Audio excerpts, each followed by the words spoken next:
चलिए हम लोग स्टार्ट कर रहे हैं विद द नेक्स्ट टॉपिक जो है स्ट्रेटेजिक कॉस्ट मैनेजमेंट। तो देखो अभी तक समझ में आया कि ट्रेडिशनल कॉस्ट मैनेजमेंट के लिमिटेशंस क्या है ना। ये समझ के हमें मूव करना था स्ट्रेटेजिक कॉस्ट मैनेजमेंट पे। तो कैसे ट्रेडिशनल कॉस्ट मैनेजमेंट जीरो बन गया और कैसे स्ट्रेटेजिक कॉस्ट मैनेजमेंट हीरो बन गया वो तो हमें समझना पड़ेगा। तो स्ट्रेटेजिक कॉस्ट मैनेजमेंट आके अपनी हीरो एंट्री करके वो क्या बोलता है कि भाई तुम कॉस्ट रिडक्शन के ऊपर फोकस जो कर रहे हो ना, उसकी वजह से तुम्हारा ज़्यादा फायदा हो नहीं पा रहा है। ठीक है, तो कॉस्ट रिडक्शन के ऊपर फोकस करते हैं पर साथ में फायदा भी देखते हैं। अब ये फायदा क्या है? तो कोई भी ऑर्गेनाइजेशन होता है ना, वो ऑर्गेनाइजेशन ये सोचता है कि उसे एट द टॉप जाना है। तो जैसे एक क्लासरूम में जब स्टूडेंट्स होते हैं, ठीक है, तो उसमें स्टूडेंट्स में से कोई तो एक ऐसा स्टूडेंट होता है ना जो सोचता है कि यार मुझे तो टॉप पे जाना है, I want to be the first ranker in this class. कोई तो सोचता ही होगा। सिमिलरली जब हम लोग एक ऑर्गेनाइजेशन में एग्जिस्ट करते हैं, तो वो ऑर्गेनाइजेशन अमंग मल्टीपल ऑर्गेनाइजेशंस जो एग्जिस्ट करती है उस इंडस्ट्री में अपने कंपटीशन में से निकलकर क्या वो नंबर वन बनना चाहेगा? यार ब्रेक लेके कुछ खा पी के नहीं आए क्या? एनर्जी डाउन हो गई? तो नंबर वन अगर वो बनना चाहेगा तो डेफिनेटली उसे ये देखना पड़ेगा कि उसका पोजीशन क्या है मार्केट में, है ना। मतलब कि वो किस पोजीशन पे एट प्रेजेंट है। क्या कस्टमर उसको सबसे ज्यादा प्रेफर करते हैं अमंग ऑल दी ऑर्गेनाइजेशंस जो इंडस्ट्री में एग्जिस्ट करती है, या फिर उसे इतना ज़्यादा पसंद नहीं किया जाता, या फिर समझ लो कि उसे पसंद कुछ लोग करते हैं कुछ लोग नहीं करते। इसमें अगर एक एग्जांपल लेते हैं, तो एग्जांपल लेते हैं टेलीकॉम सेक्टर का। ठीक है, तो देखो चार कंपनी का नाम लेंगे। एक है जियो, एक है एयरटेल, एक है वीआई, और एक मुझे नहीं पता है अभी तक एग्जिस्ट करती भी है या नहीं करती है, पर बीएसएनएल। ठीक है, तो अब बताओ सबसे ज्यादा पसंद किसको करते हैं? जियो। मतलब इसका जो मार्केट पोजीशनिंग होगा वो नंबर वन पे होगा। उसके बाद किसको पसंद करते होंगे बाकी तीनों में से? एयरटेल। एयरटेल, फिर वीआई, और ऑफ कोर्स बीएसएनएल को तो कोई भी पसंद नहीं करता, मुझे नहीं लगता कोई पसंद करता होगा। बट जो भी है, तो इस वजह से हमें तो पता है स्ट्रेटेजिक पोजीशनिंग क्या, सिमिलरली ऑर्गेनाइजेशन को भी पता होगा स्ट्रेटेजिक पोजीशनिंग। यस, पता होगा। तो जब जियो नहीं आया था, ऐसे में सबसे पहले नंबर पे कौन आता था? जब एयरटेल। एयरटेल आता था तब वो उसकी स्ट्रेटेजिक पोजीशनिंग थी नंबर वन। वो यस नंबर सर। वन से स्विच हो गया नंबर टू पे। क्या वो वापस से कोशिश कर रहा होगा, कुछ ना कुछ ऐसा कर रहा होगा कि वो वापस नंबर वन पे आ सके? Yes sir. तो एक ऑर्गेनाइजेशन का ऑब्जेक्टिव ये होता है कि वो नंबर वन पे पहुंचे। मैं बोलूंगा कि एयरटेल प्रॉफिटेबल है आज भी, ठीक है, और काफी ज्यादा प्रॉफिट कमा रहा है, और बाकी बहुत सारी ऐसी दुनिया में कंपनियां होगी जिससे ज्यादा एयरटेल आज प्रॉफिट कमा रहा होगा, ठीक है। पर वो जियो से ज्यादा नहीं कमा पा रहा है, और उसको यही चीज अखर रही है। एयरटेल को नंबर वन पे पहुंचना है, उससे फर्क नहीं पड़ता कि प्रॉफिट कितना कमा रहा है, वो बहुत खुश है प्रॉफिट में। पर वो तब तक खुश नहीं हो पाएगा जब तक वो नंबर वन पे नहीं पहुंचेगा। तो कोई भी ऑर्गेनाइजेशन के लिए अपनी स्ट्रेटेजिक पोजीशन को एनालाइज करना बहुत जरूरी होता है, और इस वजह से वो चाहता है कि वो नंबर वन पे पहुंचे। तो स्ट्रेटेजिक कॉस्ट मैनेजमेंट क्या बोलता है? कि उसी फायदे के बारे में बोलता है कि मैं तुम्हारी स्ट्रेटेजिक पोजीशनिंग को इंप्रूव कराने में हेल्प करूंगा। ठीक है, यानी कि तुम्हारी मार्केट पोजीशन को इंप्रूव कराने में मैं हेल्प करूंगा। जैसे ही अगर कोई आके तुम्हें ऐसे बोल दे कि समझ लो यार तुम रैंकर तो नहीं हो, पर मैं तुम्हें रैंक दिलाने में हेल्प कर दूंगा, तुम्हारी नंबर वन रैंक आ जाएगी, तो तुम उसके पास जाओगे कि नहीं जाओगे? थैंक इसी वजह से हम लोग जितनी भी ऑर्गेनाइजेशन की बात करेंगे, वो ट्रेडिशनल कॉस्ट मैनेजमेंट से निकल के और इस फायदे की तरफ पहुंचने वाली है, क्योंकि उसका फायदा है नंबर वन बनने में। ठीक है, सो उसको मार्केट पोजीशन इंप्रूव करनी है। और स्ट्रेटेजिक कॉस्ट मैनेजमेंट जैसे ही बोलता है कि मैं तुम्हारी इसमें मदद करूंगा, वो ट्रेडिशनल कॉस्ट मैनेजमेंट को छोड़ के स्ट्रेटेजिक कॉस्ट मैनेजमेंट का हाथ पकड़ लेते हैं। तो स्ट्रेटेजिक कॉस्ट मैनेजमेंट कुछ चीजें बोलता है, जैसे कि सबसे पहले हमारा फोकस होना चाहिए आपकी स्ट्रेटेजिक पोजीशन के ऊपर, और फोकस ही नहीं, उसे इम्प्रूव भी कराना होगा। पर ये इम्प्रूव कैसे कराया जाएगा? ठीक है, इस इम्प्रूवमेंट कर, अब हम लोग बोल तो रहे, जैसे मैं अगर आपको बोलूं कि मैं आपको एग्जामेशन दिला सकता हूँ एससीएमपी में, तो आप पूछोगे तो सही ना कि सर कैसे दिलाओगे। ऐसा आप क्या कर दोगे? तो वैसे ही स्ट्रेटेजिक पोजीशन इंप्रूव कराने की बात जब कर रहा है तो समझेंगे तो सही ना कि स्ट्रेटेजिक कॉस्ट मैनेजमेंट ऐसा करता क्या है। तो क्या करता है वो, सबसे पहले वो कॉस्ट इंफॉर्मेशन को स्ट्रक्चर करता है। ठीक है, सबसे पहले इसको स्ट्रक्चर करेगा, और ये स्ट्रक्चर के ऊपर हमने सबसे पहले एग्जांपल लिया था कि कैसे हम कॉस्ट इंफॉर्मेशन को और बेहतर तरह से अंडरस्टैंड कर सकते हैं। सिंपली एलोकेट करना है इक्वल इक्वल बेसिस पे या फिर एक्टिविटी बेसिस पे जाना है, तो हमें एक्टिविटी बेसिस पे जाना है ताकि करेक्ट असेसमेंट कर सके कॉस्ट का। कॉस्ट इंफॉर्मेशन को स्ट्रक्चर करता है using ABC as a method. इसकी वजह से हम लोग कॉस्ट रिलेशनशिप्स भी समझ सकते हैं। ये कॉस्ट रिलेशनशिप क्या होता है? कॉस्ट रिलेशनशिप ये होता है कि यार समझो कि मैंने आज इंस्पेक्शन का प्रोसेस चालू कर दिया। ठीक है, इंस्पेक्शन का प्रोसेस चालू करने से मेरा प्रोडक्ट बेहतर क्वालिटी का निकलेगा मार्केट में या फिर खराब क्वालिटी का निकलेगा? बेहतर। Better quality. अगर बेहतर क्वालिटी का निकलेगा मार्केट में प्रोडक्ट, तो मेरे रिटर्न कम हो जाएंगे या बढ़ जाएंगे? बढ़ जाएंगे। बढ़ जाएंगे। अरे रिटर्न तो कम हो जाएंगे ना, कस्टमर रिटर्न क्यों करने आएंगे प्रोडक्ट को? हाँ, ठीक है, तो रिटर्न कम हो जाएंगे। रिटर्न कम हो जाते हैं क्योंकि मेरा इंस्पेक्शन बढ़ जाता है। इंस्पेक्शन के अंदर मैं कॉस्ट इनकर करता हूं डेफिनेटली, तो मेरा रिटर्न का जो कॉस्ट होता है वो कम हो जाता है। This is what, this is a cost relationship. मैं एक चीज के अंदर कॉस्ट इनकर करता हूं तो शायद मेरा दूसरी चीज में कॉस्ट कम हो जाता है, या फिर शायद एक चीज में कॉस्ट को रिड्यूस करने की वजह से दूसरी में भी रिड्यूस हो जाता है। This is cost relationship. Similarly एक में बढ़ेगा तो दूसरी में भी बढ़ सकता है। ठीक है, ये कॉस्ट रिलेशनशिप को समझने में भी हमें स्ट्रेटेजिक कॉस्ट मैनेजमेंट हेल्प करता है। ओके, तीसरी चीज वो बोलता है कि इसे यूज करेंगे फॉर डिसीजन मेकिंग। ठीक है,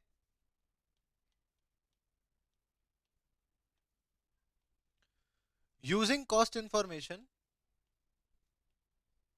फॉर डिसीजन मेकिंग। अभी तक आप डिसीजन मेकिंग इंटरनल फोकस करके कर रहे थे, यानी कि खुद ने सोचा कि ये करेंगे और डिसीजन मेकिंग कर दी उसके बेसिस पे। अब वो बोल रहा है कि कॉस्ट इंफॉर्मेशन से जो भी समझ में आएगा आपको, रिलेशनशिप भी समझ में आएगा, इसको यूज करके ही डिसीजन मेकिंग की जाएगी, जिसकी वजह से डिसीजन इंप्रूव हो जाएंगे। और डिसीजन इंप्रूव हो जाएंगे तो ऑफ कोर्स ये डिसीजन को लिया जाएगा in the benefit of strategic importance. ठीक है, स्ट्रेटेजिक बेनिफिट आपको होगा तो डिसीजन लिए जाएंगे, और ये डिसीजन को लेने में आपको कॉस्ट इंफॉर्मेशन हेल्प करेगा। बट स्ट्रेटेजिक कॉस्ट मैनेजमेंट यहां पे रुकता नहीं है, वो एक और चीज बोलता है। वो नेक्स्ट चीज ये बोलता है कि मैं हेल्प करूंगा आपको सस्टेनेबल कॉम्पिटिटिव एडवांटेज दिलाने में।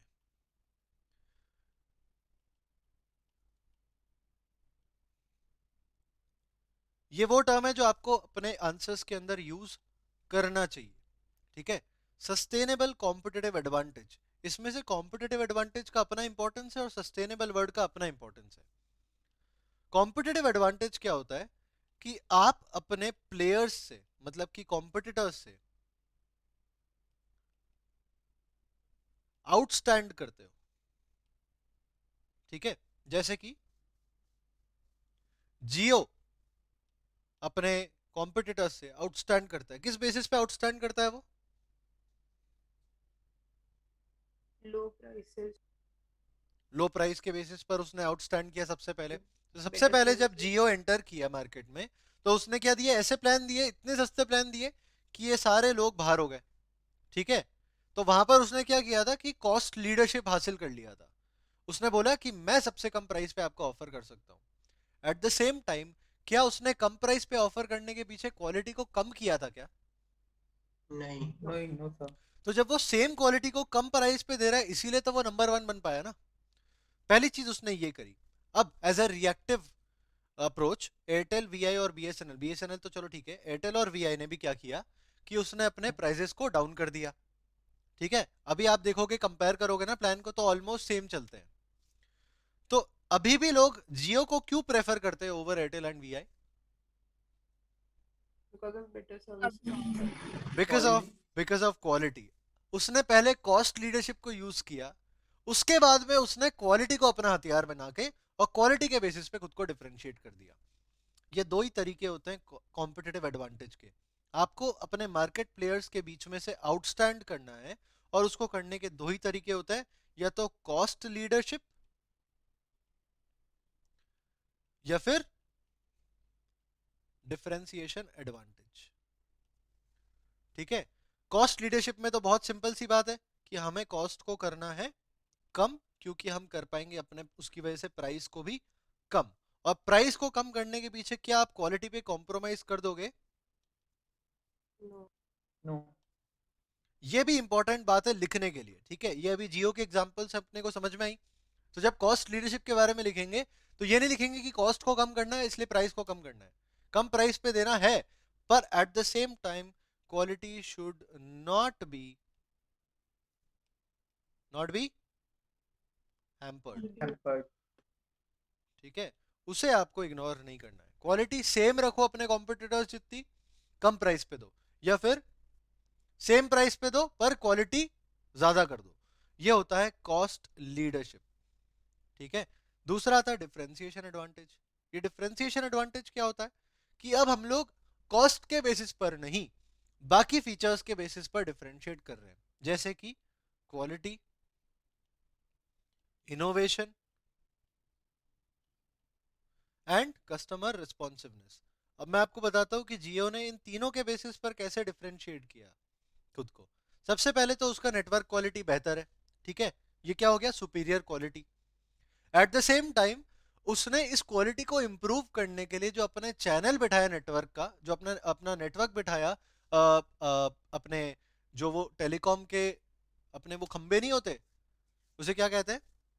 टावर। टावर, टेलीकॉम टावर्स का जो नेटवर्क है उसने कुछ इस तरह से बिठाया, इतना इनोवेटिवली बिठाया कि उसका क्वालिटी इंप्रूव हो और क्वालिटी खराब ना हो। ठीक है, और मैं आपको बताता हूँ बिकॉज मैंने एक टेलीकॉम कंपनी का ऑडिट किया है अपने इंटर्नशिप में, तो मैं आपको बताता हूँ कि उस टाइम पे भी और अभी तक भी वो कर रहा होगा, जियो टेलीकॉम टावर्स के अंदर बहुत ही तेजी से एक्सपेंशन कर रहा है।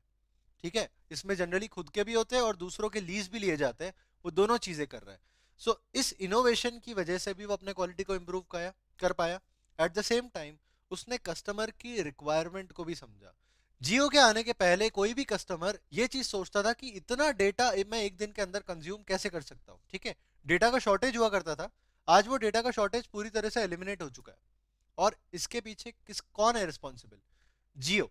तो जियो ने समझा कि कस्टमर की रिक्वायरमेंट है कि उसको डेटा चाहिए, क्योंकि ऐसी चीजें आ रही है मार्केट में जैसे कि ओटीटी प्लेटफॉर्म, जिससे हम लोग कंटिन्यूस बेसिस पर कुछ ना कुछ एंटरटेनमेंट प्रोग्राम्स देखते हैं, सोशल मीडिया प्लेटफॉर्म जिनके अंदर भी कंटिन्यूस बेसिस पर रिक्वायरमेंट होती है डेटा की। एट द सेम टाइम हमने कोरोना के टाइम पे ये भी समझा कि एजुकेशन के अंदर भी शायद कहीं ना कहीं काफी ज्यादा डेटा का इन्वॉल्वमेंट होता है, प्लस बिजनेस को भी मीटिंग्स कंडक्ट करनी है तो भी डेटा चाहिए। जब इतना सारा इंटरनेट डेटा चाहिए तो इतना सारा इंटरनेट डेटा आज के टाइम पे अवेलेबल क्यों नहीं है? So it understood the customer requirement और उसने रिस्पॉन्स किया कि तुम्हारी जो रिक्वायरमेंट मैं उसको सेटिस्फाई कर दूंगा। ये तीनों बेसिस पे उसने खुद को बाकी सारे कॉम्पिटिटर्स के खिलाफ में डिफरेंशिएट करके खुद को नंबर 1 पे पहुंचा दिया। This is differentiation advantage. Similarly उसने पहले कॉस्ट लीडरशिप किया था, और दोनों मिला के ये होता है आपका कॉम्पिटिटिव एडवांटेज। ठीक है, अब ये सस्टेनेबल वर्ड का क्या यूज है? सस्टेनेबल वर्ड का यूसेज ये है कि कॉम्पिटिटिव एडवांटेज आपको एक बार अचीव करना है या बार बार अचीव करना है? बार बार। ये बार बार अचीव करने का ही नाम सस्टेनेबल है। यानी कि आपने एक बार कॉम्पिटिटिव एडवांटेज अचीव कर लिया, बहुत अच्छी बात है, पर अब आप इसको कितना कंटिन्यू कर सकते हो वो होता है सस्टेनेबल रहना। यानी कि जियो ने शुरुआत में कॉस्ट लीडरशिप अचीव किया, पर बाद में वो अगर खुद को डिफरेंशिएट नहीं कर पाता तो क्या वो बाहर हो जाता मार्केट से? बाहर तो नहीं होता, पर क्या वो नंबर 1 पे रह पाता? नहीं। क्योंकि जैसे ही उसने प्राइस कम निकाले, बाद में एयरटेल और वीआईपी कम प्राइस वाले प्लान लेके आ गए। ठीक है, अब अगर इसका क्वालिटी अच्छा नहीं होता तो शायद वापस से एयरटेल नंबर 1 पे पहुंच जाता, पर उसने क्या किया, उसको सस्टेन किया, अपने क्वालिटी को कंटिन्यूस बेसिस पे इंप्रूव करते गया, और उसने इस सारी चीजों का ध्यान रखा, जिसकी वजह से वो अभी भी अपने कॉम्पिटिटिव एडवांटेज को सस्टेन कर पा रहा है। That is the importance of the word sustainable. और इस सस्टेनेबल वर्ड के साथ में स्ट्रेटेजिक कॉस्ट मैनेजमेंट आता है अपने लास्ट पॉइंट के साथ में, और लास्ट पॉइंट उसका है कि मैं फोकस करूंगा ऑन, कोई बता सकता है क्या? बिना बुक को देखे बताना। On continuous improvement. ये ट्रेडिशनल कॉस्ट मैनेजमेंट तो इंप्रूवमेंट की बात कर ही नहीं रहा था, वो तो कॉस्ट रिडक्शन की बात कर रहा था। स्ट्रेटेजिक कॉस्ट मैनेजमेंट आके बोलता है कि मैं करूंगा कंटिन्यूस इंप्रूवमेंट पर भी फोकस, आपसे कंटिन्यूस इंप्रूवमेंट कराया जाएगा। ये है benefit of strategic cost management. This is strategic cost management, जिसके अंदर हम लोग क्या करने की कोशिश कर रहे हैं, हम लोग बेसिकली एक ऑर्गेनाइजेशन का फायदा कराना चाह रहे हैं, उसको नंबर 1 पे पहुंचाना चाह रहे हैं। पर ये कैसे पहुंचाया जाएगा? Using cost information for decision making. और ये कैसे डिसीजन मेकिंग की जाएगी? ताकि हम लोग स्ट्रेटेजिकली डिसीजन मेकिंग कर सके, स्ट्रेटेजिकली बेनिफिट हो कंपनी को, उसका जो ओवरऑल ऑब्जेक्टिव है नंबर 1 बनने का, उस ऑब्जेक्टिव को अचीव करने में हम लोग डिसीजन मेकिंग कर सके। ऐसा स्ट्रेटेजिक कॉस्ट मैनेजमेंट बोलता है। एट द सेम टाइम वो ये भी बोलता है कि आपको ये करने के लिए सस्टेनेबल कॉम्पिटिटिव एडवांटेज चाहिए, और वो भी आपको अचीव करने में मैं हेल्प करूंगा। और सस्टेन करने के लिए उस चीज में आपको कंटिन्यूस इंप्रूवमेंट करना पड़ेगा, जिसके अंदर भी मैं आपको हेल्प करूंगा। ठीक है, these are the points which strategic cost management comes with. अब जब वो इतना अच्छे से एक्सप्लेनेशन देता है, तो हम लोग फिर ट्रेडिशनल कॉस्ट मैनेजमेंट से मूव कर जाते हैं टुवर्ड्स स्ट्रेटेजिक कॉस्ट मैनेजमेंट। चलिए पॉइंट्स पढ़ते हैं। The first point is improve the strategic position of business. पर आप पढ़ सकते हो आगे, as well as control cost. तो कॉस्ट कंट्रोल करेंगे अभी भी, ऐसा नहीं कि उससे फोकस हटा दिया।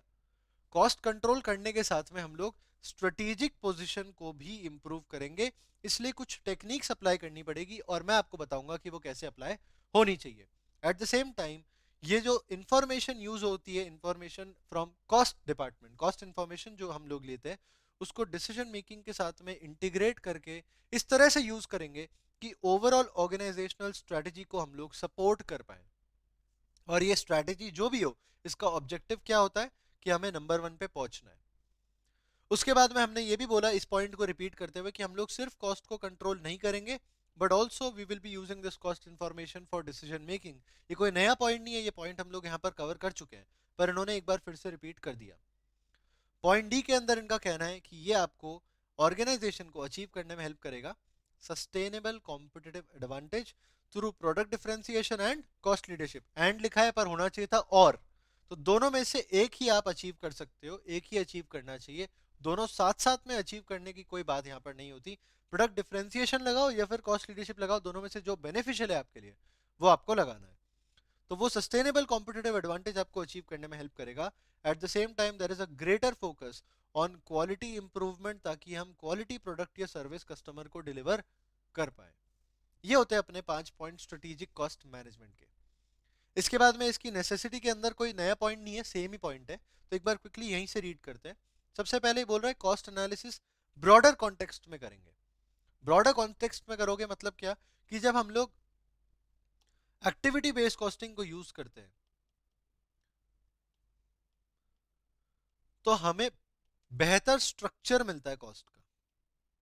ठीक है, तो पहली चीज तो वो है, बट इससे भी ब्रॉडर पे बात नहीं आई। ब्रॉडर पे बात ऐसे आती है कि अब आप इसे एनालाइज कर रहे हो not just for cost reduction, but also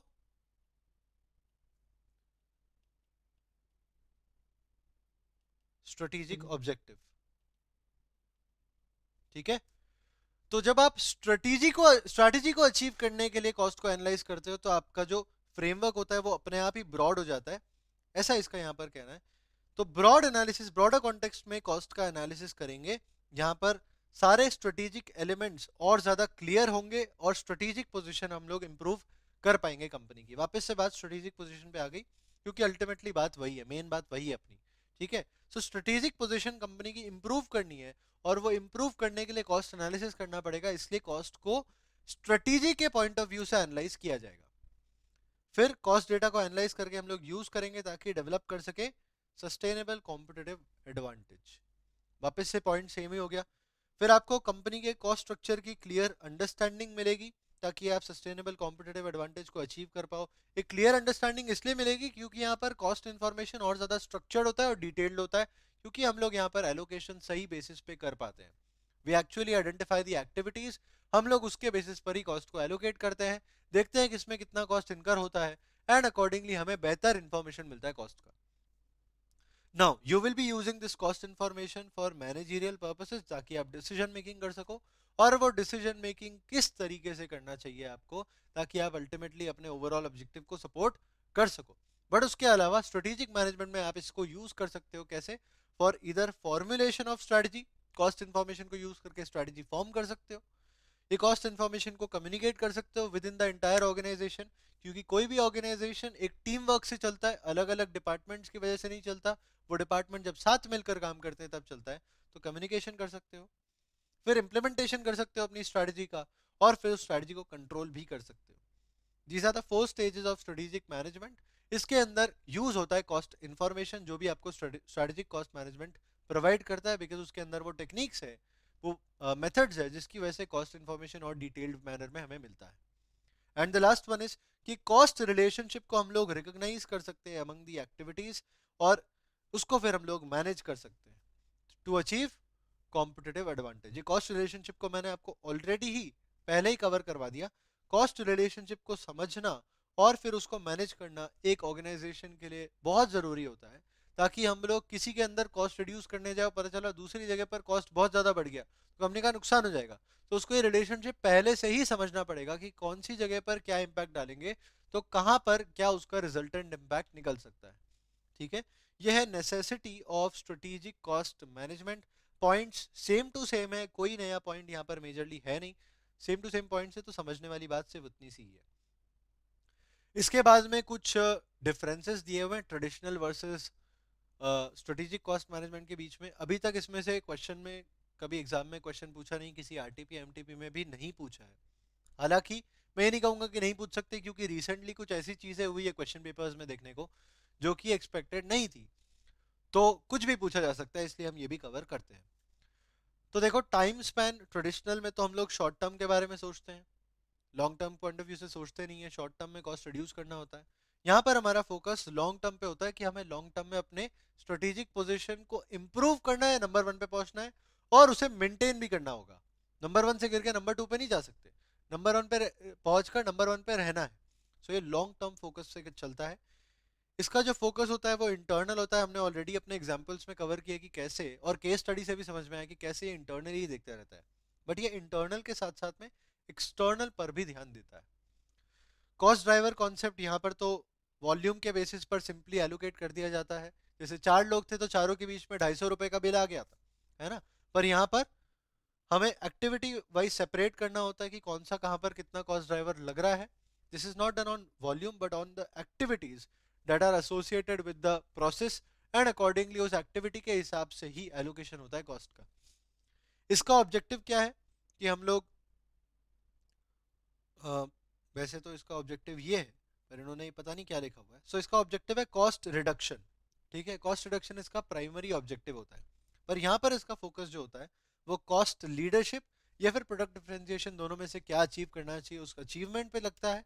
eight the same time हमारा ओवरऑल ऑब्जेक्टिव ये होता है कि कॉस्ट रिड्यूस तो करना है, but at the same time value को बढ़ाना पड़ेगा, जिसकी वजह से हम अपने स्ट्रेटेजिक पोजिशन को इंप्रूव कर सकें।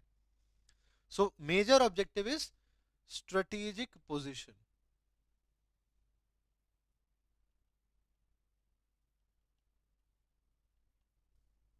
एंड जो अप्रोच लिया जाता है वो रिस्क अवर्स लिया जाता है, यानी कि रिस्क पे ज़्यादा भरोसा नहीं करते, रिस्क लेने पे मानते नहीं है ज़्यादा। पर यहाँ पर रिस्क ली जाती है क्योंकि हमें कई बार रिस्क लेनी पड़ती है, और चेंजिंग एनवायरनमेंट से अकॉर्डिंगली अडेप्ट किया जाता है, इसीलिए हमारी रिस्क वहाँ पर मैनेजेबल हो जाती है। ठीक है, ये अपने डिफरेंसेस। क्या इसे आपको रट लेना चाहिए? बिल्कुल। क्या इसे समझ लेना चाहिए? बिल्कुल।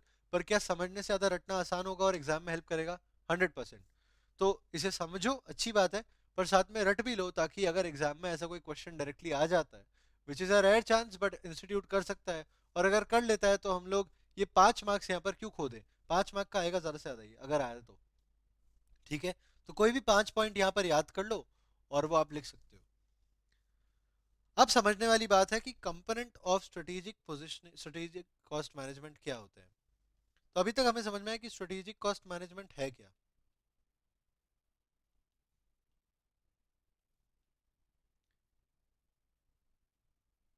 अब हम मूव कर रहे हैं काफी इंपॉर्टेंट पार्ट की तरफ ऑफ द चैप्टर। तो काफी ध्यान दीजिएगा, अगर अभी तक आप अटेंटिव थे अभी और ज्यादा अटेंटिव हो जाइए। अब बात करते हैं इसके कंपोनेंट्स की। ओके, तो इसके 3 कंपोनेंट है। पहला वाला है स्ट्रेटेजिक पोजिशनिंग एनालिसिस।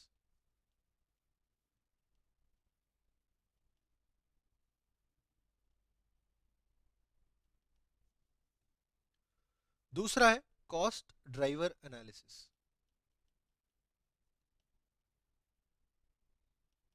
और तीसरा कोई बता सकता है मुझे? Addition. तीसरा है वैल्यू चेन एनालिसिस। ये तीनों इसके कंपोनेंट्स है। अब हम लोग देखेंगे एक एक करके इन तीनों को। तो स्ट्रेटेजिक पोजिशनिंग एनालिसिस में तो हम लोग किस बारे में बात कर रहे हैं? स्ट्रेटेजिक पोजीशन के बारे में, ठीक है। और स्ट्रेटेजिक पोजीशन के ऊपर हम लोग ऑलरेडी काफी सारा डिस्कस कर चुके हैं कि स्ट्रेटेजिक पोजीशन क्या होती है। हमने जियो वाला एग्जांपल ले लिया, ठीक है, जिससे हमें काफी कुछ समझ में आया कि स्ट्रेटेजिक पोजीशन में बेसिकली हमें ये देखना होता है कि हम लोग अपने पूरे इंडस्ट्री के अंदर कहाँ पर स्टैंड करते हैं। अब apart from all the competitors हम लोग किस पोजीशन पे हैं, that is strategic position. But उसको एनालाइज करने के लिए आपको कुछ चीजें और देखनी पड़ती है, जैसे कि सबसे पहले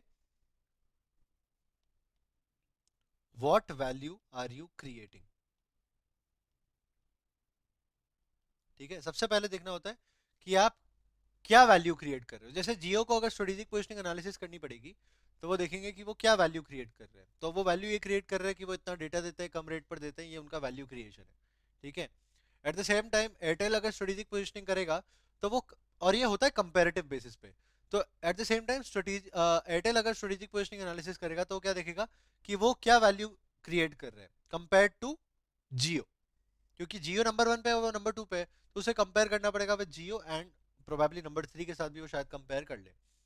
तो उसे देखना पड़ेगा कि जितनी value value what kind of value is the same, but Jio जितनी वैल्यू क्रिएट कर रहा है क्या हम भी उतनी या उससे ज्यादा क्रिएट कर पा रहे हैं, ये एयरटेल को देखने वाली बात होगी। ओके, तो हमें देखना है what value are we creating, सबसे पहले कितना हम लोग क्या वैल्यू क्रिएट करते हैं, दूसरा इस वैल्यू को कैसे क्रिएट करते हैं,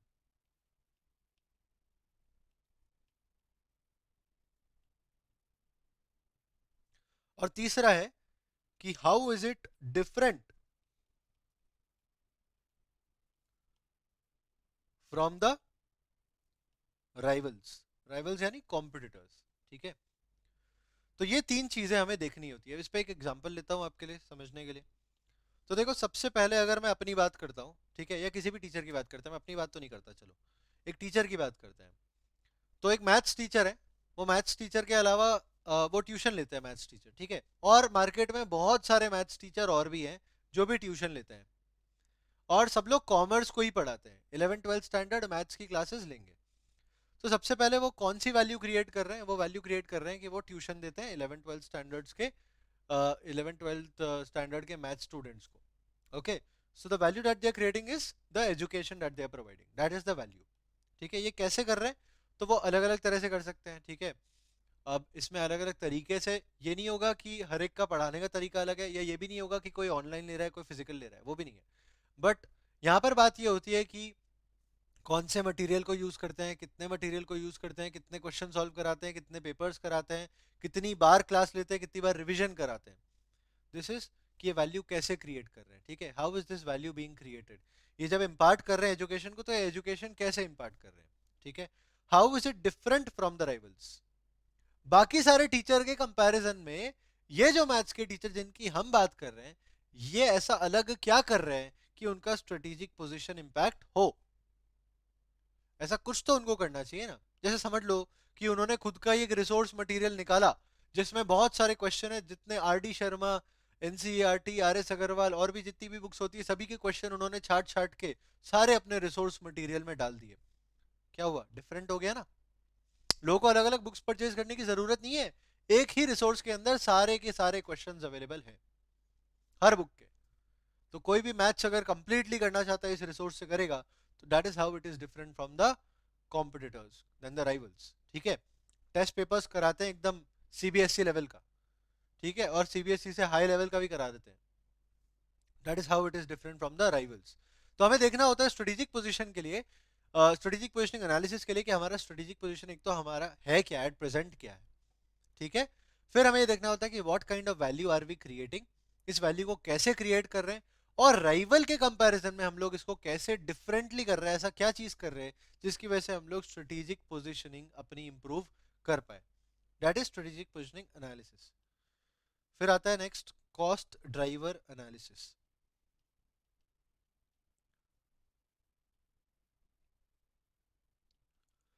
इसमें जो फर्स्ट पार्ट है, मतलब कि इसका जो कॉस्ट ड्राइवर है, ये कॉस्ट ड्राइवर से आपको क्या लगता है कि क्या होगा, कोई बता सकता है मुझे? The basis of deciding the cost allocation. No. So यहां पर क्या होता है कि आप ये देखते हो कि कौन सी एक्टिविटी आप ऐसी कर रहे हो जिसकी वजह से कितना कॉस्ट आपका लग रहा है, ठीक है। यानी कि कॉस्ट अगर आप इनकर कर रहे हो तो वो कर किस वजह से रहे हो, ऐसा क्या करना पड़ रहा है आपको कि कॉस्ट इनकर करना पड़ रहा है, ठीक है। जैसे समझो कि ये अगर बैच ऑफलाइन हो रहा होता है ना, तो in that case offline batch में मुझे एक हॉल बुक करना पड़ता, रेंट पे लेना पड़ता, ठीक है, आप लोग सब बैठे होते हैं वहां पर, तो मेरा कॉस्ट लगता है वो कुछ, ठीक है। अब अपने पास में अपने साथ में इस बैच में 11 स्टूडेंट्स हैं, ठीक है। वहीं पे अगर ये 111 स्टूडेंट होता तो क्या हॉल बड़ा हो जाता? Yes. तो बड़ा हो जाता तो क्या उसकी रेंट ज्यादा हो जाती? Yes. Yes. तो इन दैट केस कुछ तो ऐसी चीज है ना जो मेरे कॉस्ट को इम्पैक्ट कर रही है, that is the cost driver, ठीक है। तो कई बार वो scale of operation, scope of operation हो सकता है। कई बार अब जैसे यहाँ पर अपने एग्जांपल में लर्निंग कर्व तो इम्पैक्ट नहीं हो रहा है इतना ज्यादा, पर अगर हम लोग बात करें प्रोडक्शन की, तो जब प्रोडक्शन होता है तो वहां पर लेबर ओरिएंटेड अगर होगा तो वहां पर लर्निंग कर्व आ जाएगा साथ में, ठीक है। तो जैसे जैसे उसकी एफिशिएंसी बढ़ेगी क्या कॉस्ट रिड्यूस हो जाएगा? बिल्कुल। फिर कई बार हम लोग ये भी देख सकते हैं कि अपना जो मशीनरी का पूरा लेआउट है, जिस तरीके से सारी मशीन्स और इक्विपमेंट्स अरेंज्ड है, क्या वो एफिशिएंट है? अगर वो एफिशिएंट वे में होगा तो कॉस्ट रिड्यूस नहीं होगा, क्योंकि अपना फ्लो और टाइम दोनों बचेगा। तो उस वजह से ये सारी रीजंस की वजह से अपना कॉस्ट इंपैक्ट होता है। At the same time worker कितना पार्टिसिपेट करते हैं, मैनेजमेंट कितना पार्टिसिपेट करता है, उसकी वजह से भी कॉस्ट इंपैक्ट होता है, क्योंकि फिर अकॉर्डिंगली वो उनका मोटिवेशन और एफिशिएंसी लेवल डिटरमाइन करता है। एट द सेम टाइम वो अपने को आइडियाज भी दे सकते हैं, क्योंकि वो लोग एक्चुअली में ऑपरेट कर रहे हैं। मैं हमेशा इस बात को बोलता हूँ कि जो टॉप लेवल पे बैठे हैं ना वो स्ट्रेटेजी बनाते हैं, पर नीचे वाले लेवल पे जो एक्चुअली में काम कर रहा होता है ना वो स्ट्रेटेजी पे काम करते हैं। तो जो ऑपरेट करता है उसको सबसे ज्यादा पता होता है कि एक्चुअल में सीन क्या चल रहा है और हम लोग क्या इसमें और कर सकते हैं। तो एट द सेम टाइम अगर मैं मैनेजमेंट और अपने स्टाफ मेंबर्स को इन्वॉल्व करता हूँ डिसीजन मेकिंग में, उनसे सजेशन लेता हूँ और वो लोग पार्टिसिपेट करते हैं, तो क्या वो लोग मुझे अपने आइडियाज से हेल्प कर सकते हैं to reduce the cost? Yes. Yes. So कुछ ऐसी चीजें होती है जो हमारे कॉस्ट को इम्पैक्ट करती है, these are the cost drivers. हम लोग इसी चीज को यहाँ पर एनालाइज करते हैं, तो इसको दो पार्ट्स में डिवाइड किया जा सकता है। The first part is structural cost drivers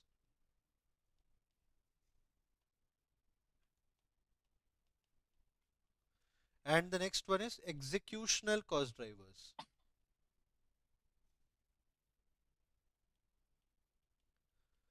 ये जो स्ट्रक्चरल कॉस्ट ड्राइवर्स है इसमें से वर्ड पे ध्यान दो, स्ट्रक्चर पे, ठीक है।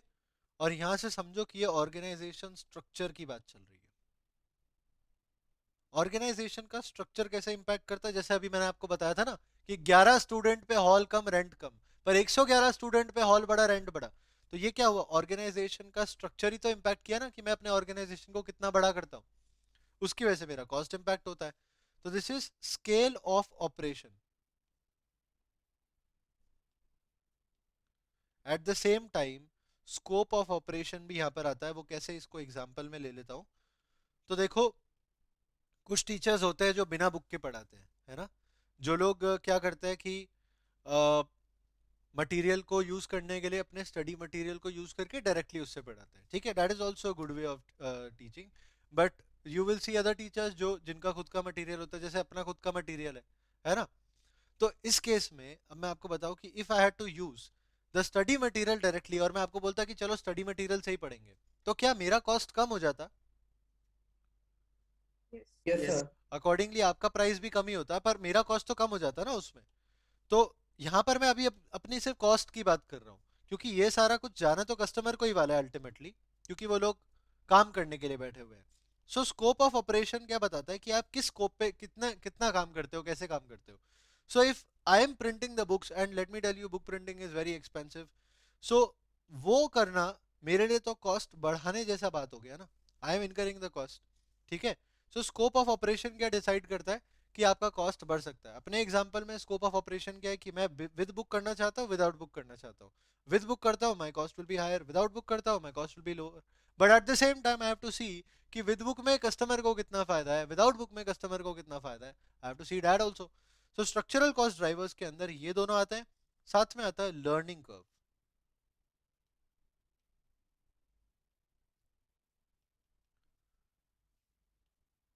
ठीक है। ये तीनों चीजें मिलाकर अपने स्ट्रक्चरल कॉस्ट ड्राइवर्स को इंपैक्ट करती है। Now coming to executional cost drivers, कौन से वर्ड पे ध्यान दोगे? एग्जीक्यूशन पे। एग्जीक्यूशन से क्या ध्यान आता है? Operation. ऑपरेशन। ठीक है। यानी कि यहां पर हम लोग बात कर रहे हैं ऑपरेशनल फैक्टर्स की, ऑपरेशन पे जो इंपैक्ट डालेगा।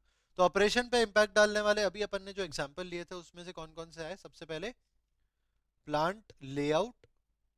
ठीक है। यानी कि मेरे मशीन्स किस तरह से अरेंज्ड है, कितनी एफिशिएंसी चल रही है उसमें। मैं सेल्यूलर मैन्युफैक्चरिंग में सेल स्ट्रक्चर यूज करता हूँ क्या, to reduce the flow of to increase the flow of machines and to reduce the time. Idle time कितना रिड्यूस कर पाता हूँ मैं, एक मशीन से दूसरी मशीन पे ट्रांसफर करने के लिए कितना इजी है प्रोसेस, कितने लोग वहां पर लगते हैं। प्लांट लेआउट इम्पैक्ट करता है अपने ऑपरेशंस को। ठीक है। सो ये होते हैं, इसके इससे रिलेटेड होते हैं अपने एग्जीक्यूशनल कॉस्ट ड्राइवर्स। उसके अलावा जैसे मैंने आपको बताया participation of workers and management.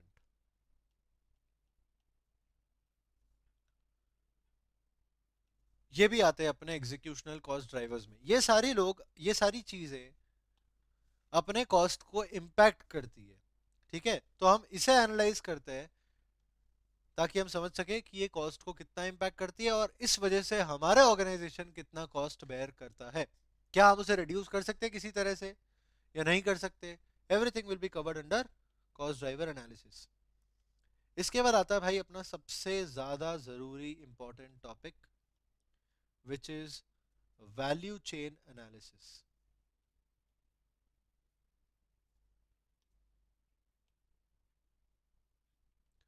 ये वैल्यू चेन एनालिसिस जो टॉपिक है ना, चैप्टर 1 से सबसे ज्यादा केसेस और क्वेश्चन इसी के ऊपर आते हैं।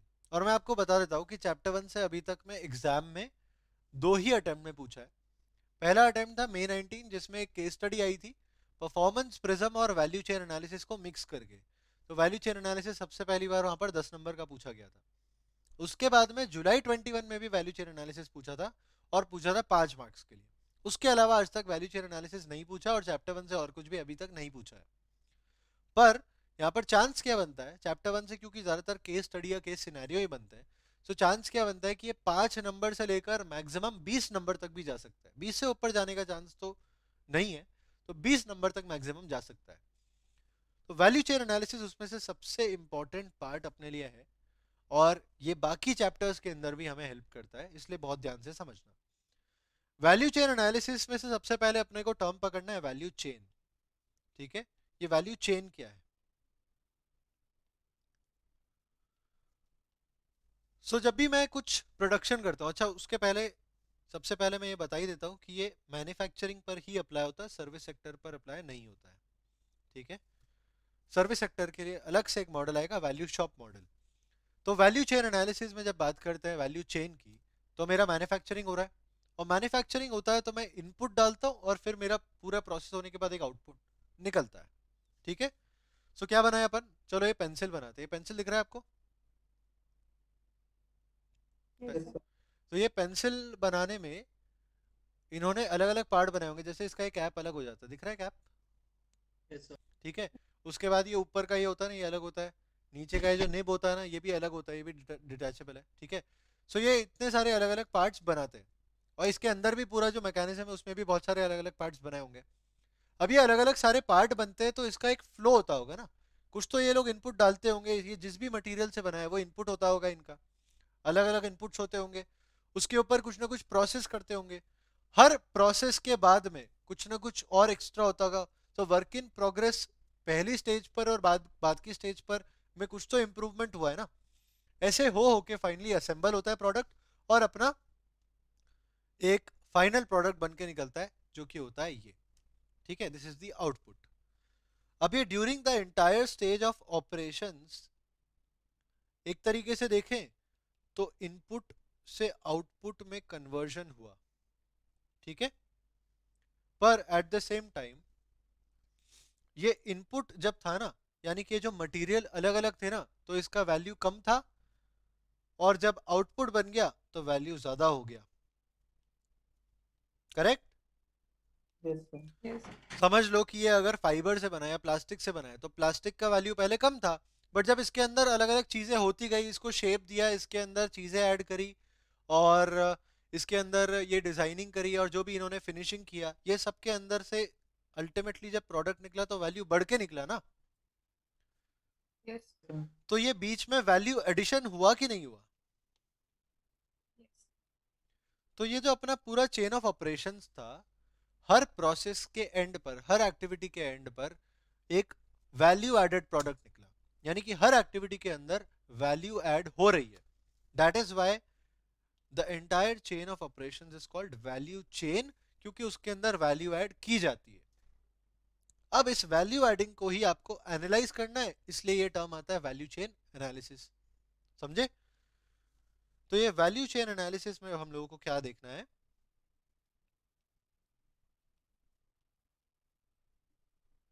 कि ये जितने भी प्रोसेस हमने करी उसके अंदर कितनी एक्टिविटीज है,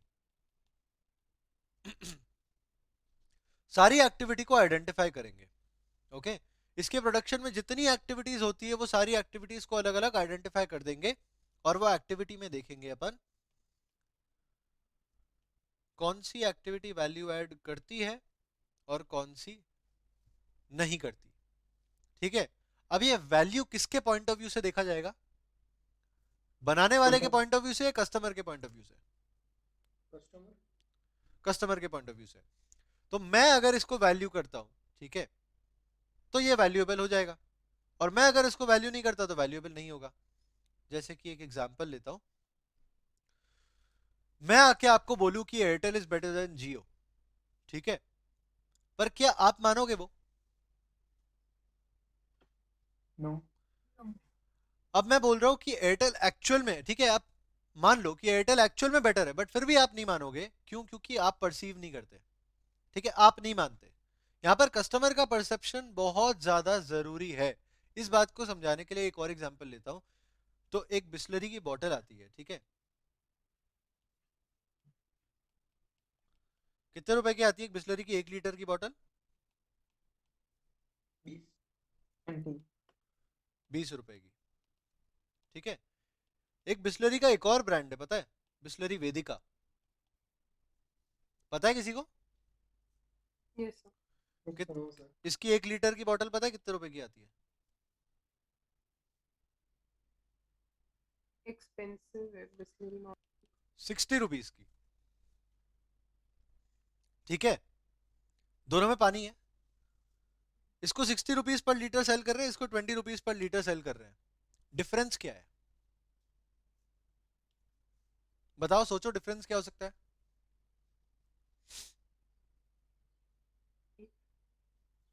क्वालिटी में डिफरेंस है क्यों? पानी की क्वालिटी में।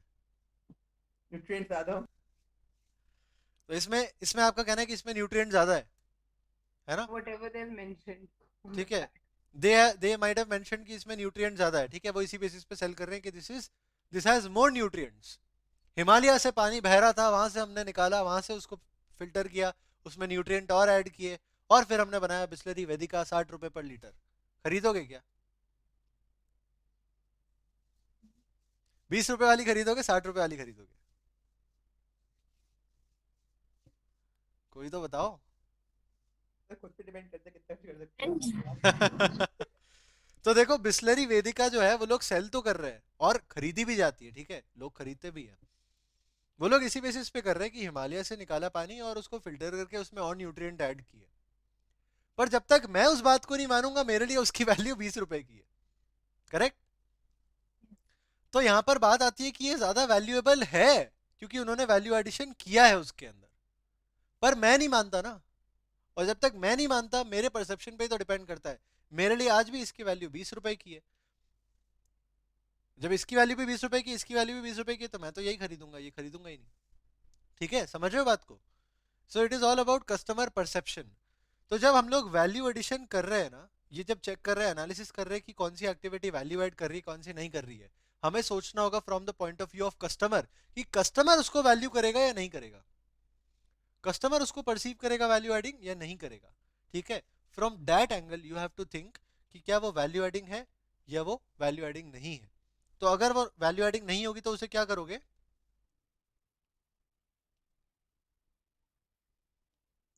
रिमूव कर दे। ये तो सिंपल है यार, ये तो बता दो। 20 रुपीज पे ही करेंगे हम।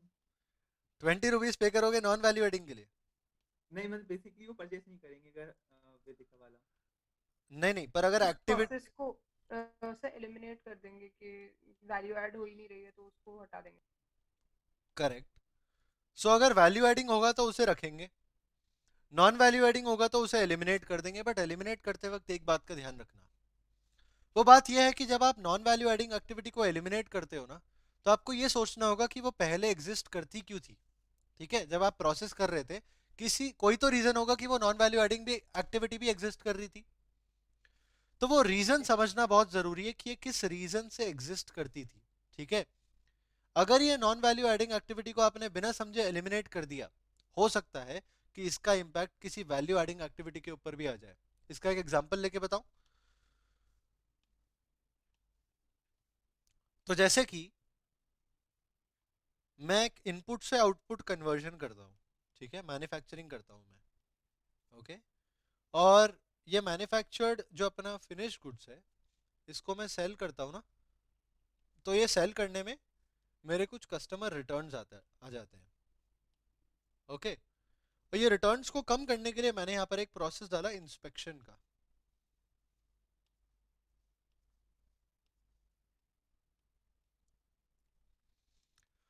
बताओ, इंस्पेक्शन वैल्यू एडिंग है या नॉन वैल्यू एडिंग है? नॉन वैल्यू एडिंग क्यों? क्योंकि परसीव नहीं करता है प्रोडक्ट में कोई वैल्यू एडिशन नहीं हो रहा है, but we are just checking कि जो हम डिलीवर कर रहे हैं वो ठीक क्वालिटी होनी चाहिए। करेक्ट। इसका मतलब ये है कि ये इंस्पेक्शन का प्रोसेस जरूरी तो है क्योंकि मुझे कस्टमर को सेटिस्फाई करने के लिए इंस्पेक्शन करना पड़ रहा है। ठीक है, but at the same time ये नॉन वैल्यू एडिंग एक्टिविटी है क्योंकि अगर हमने पहली बार में ही सही कर दिया होता तो हमें इंस्पेक्शन करना ही नहीं होता ना। इंस्पेक्शन से कस्टमर को क्या लेने देना? मैं अगर बोलने जाऊं उसको कि भाई हमने इंस्पेक्शन भी करके दिया है तुम्हें प्रोडक्ट, बोलेगा तो पहली बार में सही बना रहे थे, इंस्पेक्शन करना ही नहीं पड़ता, मैं क्या करूं, तुमने इंस्पेक्शन किया तो। ठीक है, so non value adding activity होने की वजह से वो, मतलब कि उसको वैल्यू ऐड नहीं कर पाने की वजह से वो नॉन वैल्यू एडिंग एक्टिविटी तो है, but at the same time क्या हम उसे एलिमिनेट कर सकते हैं? So that is what I am trying to teach you here कि नॉन वैल्यू एडिंग एक्टिविटी है और उसे एलिमिनेट करना है, पर करने के पहले उसका रीजन देखो कि वो एग्जिस्ट क्यों करता था। क्या उसकी वजह से कोई वैल्यू एडिंग फीचर इंपैक्ट होता है? अगर होता है तो हमें अकॉर्डिंगली फिर वैल्यू एडिंग एक्टिविटी को ही इस तरह से अरेंज करना पड़ेगा कि कुछ भी इंपैक्ट ना हो और फिर हम लोग नॉन वैल्यू एडिंग एक्टिविटी को एलिमिनेट कर पाए। जैसे कि अपने एग्जांपल में इंस्पेक्शन का प्रोसेस अगर हटा देते हैं तो हटाने के साथ साथ में पहले अपने को ये चीज इंश्योर करनी पड़ेगी कि अपना प्रोसेस कुछ इस तरह से हो कि हम पहली बार में ही सारा प्रोडक्ट सही तरीके से बना पा रहे हैं। तो आप TQM लगाओ, टोटल क्वालिटी मैनेजमेंट, जो आगे जाके पढ़ेंगे वो लगाओ, या फिर सिक्स सिग्मा लगाओ डिफेक्ट को हटाने के लिए। जो भी आप लगाना चाहते हो वो आप लगाओगे, बट आपको करना यह है कि वैल्यू एडिंग एक्टिविटी को कुछ इस तरह से करना है कि नॉन वैल्यू एडिंग एक्टिविटी की जरूरत ना पड़े और फिर आप उसे एलिमिनेट कर पाओ। Okay, now at the same time value adding activity पे कुछ करने की जरूरत होगी क्या हमें? नॉन वैल्यू एडिंग को तो एलिमिनेट कर दिया, वैल्यू एडिंग से क्या करेंगे? Improve. Correct. So value adding को करेंगे और इम्प्रूव, क्योंकि स्ट्रेटेजिक कॉस्ट मैनेजमेंट पहली बार सही कह रहा है कि हमें बात करनी है कंटिन्यूअस इंप्रूवमेंट की। ठीक है, सो वैल्यू एडिंग को आप और ज्यादा इंप्रूव करोगे इसे और ज़्यादा इंप्रूव करने के ऊपर वर्क करोगे और एफिशिएंट बनाने के ऊपर काम करोगे, ताकि आप साथ में कॉस्ट भी रिड्यूस कर पाओ, क्योंकि कॉस्ट कंट्रोल के ऊपर से फोकस हटा दिया या अभी भी है? भी है, अभी भी है। अभी भी है। अभी भी है। तो इंप्रूव करना है पर साथ में कॉस्ट कंट्रोल भी करना है। तो कॉस्ट कंट्रोल करने के लिए एफिशिएंट बनाएंगे, एफिशिएंट बनाने की वजह से इंप्रूव होगा और इंप्रूव होने की वजह से क्वालिटी और इंप्रूव होगी। वही चीज तो हम लोग चाह रहे हैं कस्टमर को सेटिस्फाई करने के लिए। तो वैल्यू चेन एनालिसिस आपको हेल्प करेगा in identifying all the activities, जिसमें आप ये आइडेंटिफाई कर पाओगे कि कौन सी वैल्यू एडिंग है, कौन सी नॉन वैल्यू एडिंग है। वैल्यू एडिंग को और इंप्रूव करेंगे और एफिशिएंट बनाएंगे, नॉन वैल्यू एडिंग को एलिमिनेट करेंगे, ये ध्यान में रख के कि उसका कोई इम्पैक्ट ना पड़ रहा हो अपने प्रोसेस और अपनी क्वालिटी के ऊपर। ठीक है, ये होता है आपका वैल्यू चेन एनालिसिस का बेसिक नॉलेज। अब ये वैल्यू चेन एनालिसिस का इंट्रोडक्शन तो हो गया, अंडरस्टैंडिंग तो हो गई। एट द सेम टाइम हमारे लिए ये प्रोसेस इजी हो जाए, हमारे लिए ये जो कॉन्सेप्ट है वो आसान हो जाए, उसके लिए हमें माइकल पोर्टर ने बताया हुआ है कि इसके दो कैटेगरी है। All the activities that an organization does can be categorized into two parts. First is primary activities and second is secondary or supporting activities.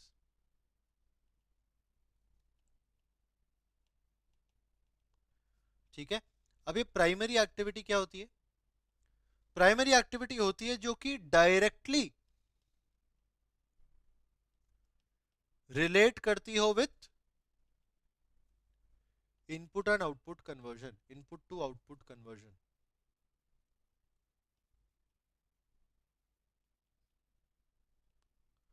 तो सपोर्टिंग एक्टिविटी नाम से क्या समझ में आता है? सपोर्ट करें हमारे प्रोसेस को of converting input to output. Correct, जो सपोर्ट करे प्राइमरी एक्टिविटी को। दो तरह की एक्टिविटीज में क्लासिफिकेशन कर दिया, एक है प्राइमरी एक्टिविटी, एक है सेकेंडरी और supporting activity. Primary activity directly relate करती है with the input to output conversion, but supporting a secondary activity support करती है। इसका मतलब ये नहीं है कि वो इंपॉर्टेंस उसका कम हो गया, नहीं, वो अभी भी इक्वली इंपॉर्टेंट है, क्योंकि वो उसके सपोर्ट के बिना हम लोग प्राइमरी एक्टिविटी जितने आसानी से नहीं कर पाएंगे। ओके, तो कौन कौन सी प्राइमरी एक्टिविटीज होती है, क्या हमें वो भी पता है? बिल्कुल, there are 5 primary activities and there are 4 secondary activities. Okay, सबसे पहला जो प्राइमरी एक्टिविटी है वो है इनबाउंड लॉजिस्टिक्स, और इसके पहले मैं आपके लिए एक सपोर्टिंग एक्टिविटी ले आता हूं, वो है प्रोक्योरमेंट। किसी भी चीज की शुरुआत करनी है तो कहां से करोगे? सबसे पहले इनपुट खरीदने से करोगे, करेक्ट? सबसे Yes, पहले एक ऑर्गेनाइजेशन इनपुट खरीदेगा और वो खरीदने का नाम है प्रोक्योरमेंट। ये जो आपका प्रोसेस है प्रोक्योरमेंट का, वो आता है आपका सबसे पहला हिस्सा, वहां से अपना पूरा काम शुरू होता है। ठीक है, सो that is the procurement. Procure करने के बाद उस इनपुट को अपने लोकेशन पर लाना पड़ेगा, उस इनपुट को लाकर स्टोर भी करना पड़ सकता है, और उसे स्टोरेज एरिया से मैन्युफैक्चरिंग एरिया पर इशू भी करना पड़ सकता है। पढ़ा है आपने इंटर में कि हमें स्टोरेज एरिया से मैन्युफैक्चरिंग पर अपने स्टॉक को इशू करना पड़ता है, अकॉर्डिंगली शायद अकाउंटिंग भी सिखाई जाती है इंटर के अंदर उसकी। तो इनबाउंड लॉजिस्टिक्स क्या बोलता है कि आपको इस इनपुट को लेके आना है, लाकर रखना है अगर रखना पड़ता है तो, और फिर मैन्युफैक्चरिंग के लिए इशू करना है। इस पूरे प्रोसेस में आपका आ जाएगा inbound logistics. Okay, so it would involve transportation plus storage plus material handling. This is your inbound logistics. अब बताओ, सारा अपना इनपुट आ गया, अब उस पर क्या करोगे? उससे मैन्युफैक्चरिंग करोगे ना उससे। वो होता है आपका second activity which is operations. ठीक है, जिसमें आप क्या करते हो? आप बेसिकली इनपुट से आउटपुट में कन्वर्जन यहीं पर करते हो, manufacturing operations. This becomes your second activity, second primary activity, ये होता है ऑपरेशंस। और ये ऑपरेशंस के अंदर ना केवल मैन्युफैक्चरिंग आता है बट ऑल्सो रिमेंबर कि इसके अंदर इंस्पेक्शन भी आता है। अगर आप बनाए हुए प्रोडक्ट या बीच में बनते हुए प्रोडक्ट की इंस्पेक्शन करते हो तो वो भी आपके ऑपरेशंस का ही पार्ट माना जाएगा। ठीक है, फिर आता है अपना next which is outbound logistics. क्या बनाने के बाद हम लोग अपने पास में ही रख लेंगे? वो No. सब फिनिश्ड गुड्स बनने के बाद अपने पास में रखते हैं कि नहीं रखते हैं? यस सर, कुछ टाइम Yes, के लिए sir. रखते हैं, तो स्टोरेज तो आएगा ही, पर क्या अपने पास ही रखे रहने देंगे या इसे बाहर भेजना पड़ेगा? बाहर भेजना पड़ेगा। तो इसके अंदर आएगा अपना वापस से ट्रांसपोर्ट, ठीक है, डिलीवरी, डिस्ट्रीब्यूशन, ये सब कुछ आता है आउटबाउंड लॉजिस्टिक्स के अंदर। ओके, जिसमें आप फाइनली अपना जो प्रोडक्ट बन चुका है उसको अपने पास में रखते हो अगर स्टोर करना पड़ता है तो, but then you also sell it outside, क्योंकि अब बनाया है, बेचने के लिए ही बनाया था तो बेचेंगे भी सही। पर क्या सिर्फ बाहर भेजने से बिक जाएगा अपने आप? नो, मार्केटिंग भी करनी पड़ेगी। मार्केटिंग करनी पड़ेगी। बिना मार्केटिंग के चीजें इतनी आसानी से नहीं बिकती, इसलिए मार्केटिंग और सेल्स भी अपना बनता है एक प्राइमरी एक्टिविटी। और मार्केटिंग एंड सेल्स के अंदर ना केवल एडवर्टीजमेंट, ना केवल promotion, but also selection of distribution channel. समझते हो ये क्या होता है? नहीं समझते हो? अलग अलग अलग अलग प्रोडक्ट के लिए अपने डिस्ट्रीब्यूशन चैनल्स अलग अलग होते हैं, अलग अलग टाइप के होते हैं। बेसिकली अगर एक कॉमन डिस्ट्रीब्यूशन चैनल की बात करूंगा तो मैन्युफैक्चरर होलसेलर को सेल करता है, होलसेलर रिटेलर को सेल करता है, और रिटेलर फिर एंड कंज्यूमर को सेल करता है। दूसरा टाइप हो सकता है कि मैन्युफैक्चरर ने मैन्युफैक्चर किया, वो खुद ही रिटेल सेगमेंट में उसके खुद के स्टोर पर भी सेल कर देता है। तीसरा हो सकता है कि मैन्युफैक्चरर एक्चुअली मैन्युफैक्चर नहीं करता, आउटसोर्स कराता है और फिर उसके रिटेल डिपार्टमेंट से वो खुद ही सेल कर देता है। ये होते हैं अलग अलग तरह के डिस्ट्रीब्यूशन चैनल। ठीक है, इसका सिलेक्शन करना पड़ता है based on the type of product that we are selling. Accordingly फिर हम लोग सिलेक्शन करते हैं ताकि ज्यादा से ज्यादा सेल्स हो सके। ठीक है, लास्ट प्राइमरी एक्टिविटी। बताओ भाई, सेल करने के बाद में आप फ्री हो गए क्या? नो, आफ्टर से सर्विस देनी पड़ेगी। समझो जैसे कि मैंने ये अपना पूरा बैच जो चलेगा उसकी मैं रिकॉर्डिंग कर रहा हूँ, ठीक है। अब वो रिकॉर्डिंग में बाद में पेन ड्राइव में सेल करूंगा, वो पेन ड्राइव बिक जाने के बाद में मैं फ्री हो जाऊंगा या मुझे और ज्यादा फिर डाउट सॉल्व करने पड़ेंगे अगर कोई आते हैं तो? और वो सॉल्व करने काम पड़ेंगे। सॉल्व करना पड़ेगा। अभी ये बैच खत्म हो जाएगा, बैच खत्म होने के बाद में आपके जितने डाउट्स आएंगे वो मेरे को सॉल्व करना चाहिए नहीं करना चाहिए?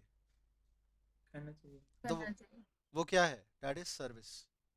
ठीक है, ये अपने एग्जाम्पल में लिया, but at the same time अगर किसी नॉर्मल ऑर्गेनाइजेशन के एग्जाम्पल में लेंगे तो सर्विस साथ में भी होती है, एट द सेम टाइम बाद में भी होती है। साथ में कैसे होती है? साथ का एग्जाम्पल हो जाएगा इंस्टॉलेशन। अगर मुझे कुछ इंस्टॉल करवाना पड़ता है, कोई ऐसा प्रोडक्ट है जिसमें इंस्टॉलेशन जरूरी है, so I would have to install it also. ठीक है, ये बेचने के साथ में हो गई सर्विस। बाद में कौन सी हुई? अगर कंप्लेंट आता है तो उसे हैंडल करना, रिटर्न्स आता है तो उसे मैनेज करना, वारंटी क्लेम्स आते हैं तो उसे हैंडल करना। ये सब क्या है? सर्विसेज है। ठीक है, सर्विस अपने सेल्स के साथ भी होती है, सेल्स के बाद भी होती है। ओके, तो ये अपने 5 प्राइमरी एक्टिविटी, इनको सपोर्ट करने के लिए अपन एक तो ऑलरेडी कवर कर चुके हैं क्योंकि वो अपने फ्लो में आ रहा था। उसके अलावा और क्या क्या सेकेंडरी एक्टिविटीज, सपोर्टिंग एक्टिविटीज होती है? सबसे पहले होता है आपका ह्यूमन रिसोर्स मैनेजमेंट। मैं हमेशा एचआरएम लेता हूं क्योंकि वो काफी इंपॉर्टेंट है।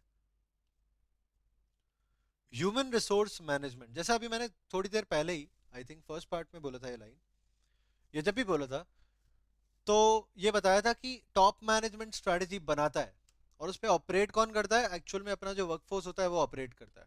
ठीक है, तो ह्यूमन रिसोर्स जो कि एक इंटीग्रल पार्ट है अपने ऑर्गेनाइजेशन का, उसे मैनेज करना भी जरूरी है ताकि हम उसे सही तरीके से यूज करवा पाए। तो ह्यूमन रिसोर्स मैनेजमेंट के अंदर क्या क्या चीजें आती है? सबसे पहले तो सही लोगों को रिक्रूट करना, उसमें से सिलेक्ट करना और उन्हें एम्प्लॉय करना। ठीक है, उसके बाद में उनको ट्रेन करना, फिर रिवॉर्ड करना, रिकॉग्नाइज करना, ये सब कुछ आता है आपके ह्यूमन रिसोर्स मैनेजमेंट के अंदर। ओके, आप रिक्रूट भी करते हो, सिलेक्ट भी करते हो, एम्प्लॉय भी करते हो, फिर उसके बाद उसको ट्रेन भी करना पड़ता है, और उसके बाद में रिवॉर्ड और रिकॉग्नाइज भी करना चाहिए। इससे होता है, इसमें होता है पूरा ह्यूमन रिसोर्स मैनेजमेंट। ये आपको सपोर्ट करता है क्या ऑपरेशंस के अंदर? बिल्कुल करता है। प्राइमरी एक्टिविटीज के अंदर सबसे ज्यादा सपोर्ट कौन करता है? ह्यूमन रिसोर्स ही तो करता है। So human resource management. Next आता है फर्म इंफ्रास्ट्रक्चर।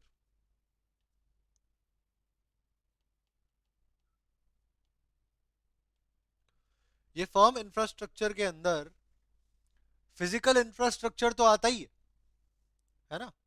फिजिकल हमारे पास में जो इंफ्रास्ट्रक्चर है वो तो खैर आ ही जाता है, पर वहां पर उस बारे में यहाँ पर मेजरली बात नहीं हो रही।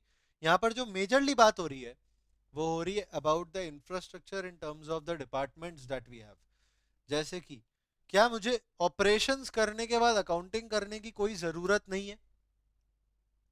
नो सर, नीड है ना नीड।